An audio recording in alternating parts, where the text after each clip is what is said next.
Hi, my name is Umberto Mucci and this is We the ItaliaNews, a podcast about Italy during coronavirus times. Today is Wednesday, April 21, 2021.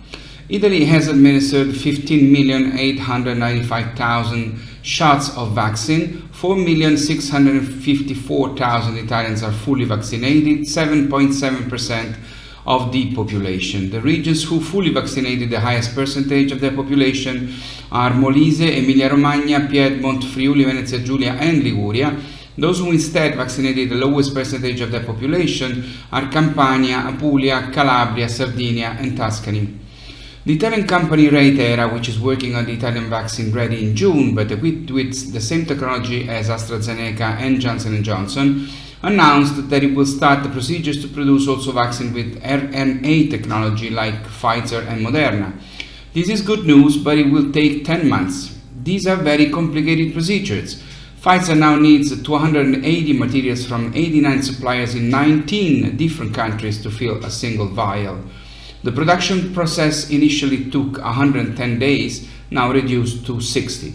Fortunately, in June, the European agency that approves vaccines will be able to analyze the application of CureVac, a German company financed by Europe which has more advanced technology than Pfizer and Moderna and uses RNA. The vaccine can be stored at room temperature and should have no side effect. The EU has reserved 450 million doses. Meanwhile, the same European agency yesterday gave its second approval for the use of Johnson & Johnson in Europe, verifying that there is a possible link with rare thrombosis, but that the benefits far outweigh the risks. Italy will begin its distribution today, recommending its use for the over 60s, as does AstraZeneca.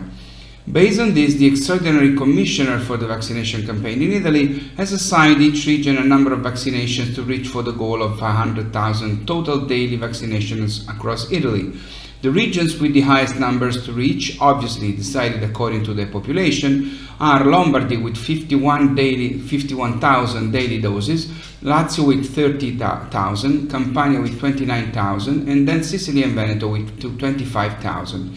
Those with the lowest number are those less populated: Valle d'Aosta less than 1,000, Molise 2,000, Basilicata 3,000, Umbria 5,000 and Friuli Venezia Giulia 6,000 a day. The numbers of contagion continue to fall. This comforts us and gives a sense to all the sacrifices that Italians have made for all these months. The Italian government is preparing new decisions on reopenings after April 26, which should be valid until July 31. The state of emergency will probably be extended until that day. The latest news, born from the meeting of the government with the regions, concerns the school. It will not be possible to have all Italian high school students back to 100% in attendance. The percentage drops to 60% in the yellow and orange zones and 50% in the red zones because travel by public transport risks being too dangerous and the cause of new outbreaks and contagions. The younger students who walk to school or go with their parents by car will return to attendance at 100%. Universities will also see exams and graduation sessions in attendance, while the different universities will decide on the lessons.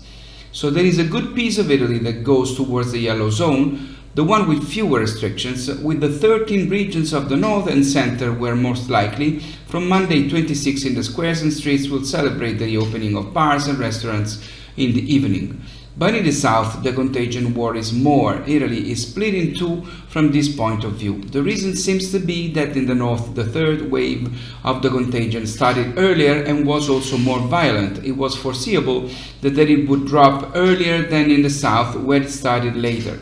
But certainly there is also the effect of vaccinations, which in percentage terms are much more numerous in the north and in the center than in the south, where they started and are still going way slower.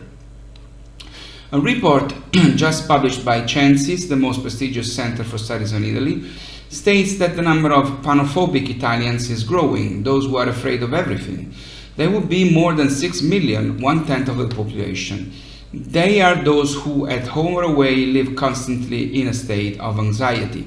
Among them, women prevail. They are almost 5 million, 17.9% of the total female population. But they are also present among young people, 1.7 million or 16.3% of those under 35 years old. The report also says that from March to October 2020, many women locked in their homes were more exposed to violence from partners and cohabitants. The requests for help for the anti-violence and stalking telephone number were 71.9% more than in the same period a year earlier. In the same period, the number of crimes fell. As a result of the pandemic, 18.9% fewer crimes were reported than in the previous year. Homicides fell by 16.4%, robberies by 18.2%, thefts by 33%, and burglaries in apartments by 34.4%. On the other hand, computer crimes have increased, 13.9% more than in the previous year. One Italian in 3 does not feel safe when banking online. 1 out of 4 is afraid to use electronic payment systems to make purchases online. And the percentages rise sharply among the older people and among those with low levels of education. One last piece of good news: the growth of the book market in Italy continues. Figures released by the Italian Publishers Association speak of a clearly rising trend, with an increase estimated at around 26.7% compared to the same period, the first quarter of last year. The sector is driven by the bonus granted to 18 years olds by the government. From this channel, between January and March 2021, about 75 million euros arrived for publishers who print books. This shows which is the most important place of sale for publishers, which is confirmed the web. According to data released by the Italian Publishers Association, the book market has become digitized. Bookshops, which until a year ago accounted for over 70% of the market, today do not exceed 58%. Small publishers are doing fine. Their market share has grown steadily over the years, from 39.5% in 2011 to 54.1% between January and March 2021. And speaking of books, I leave you with a curiosity. Do you know which is the most translated Italian book in the world? If you are thinking about Dante, Petrarca, Boccaccio, Ariosto, Machiavelli, Tasso, Foscolo, Leopardi or Manzoni, you are wrong. None of them is even in the first 3.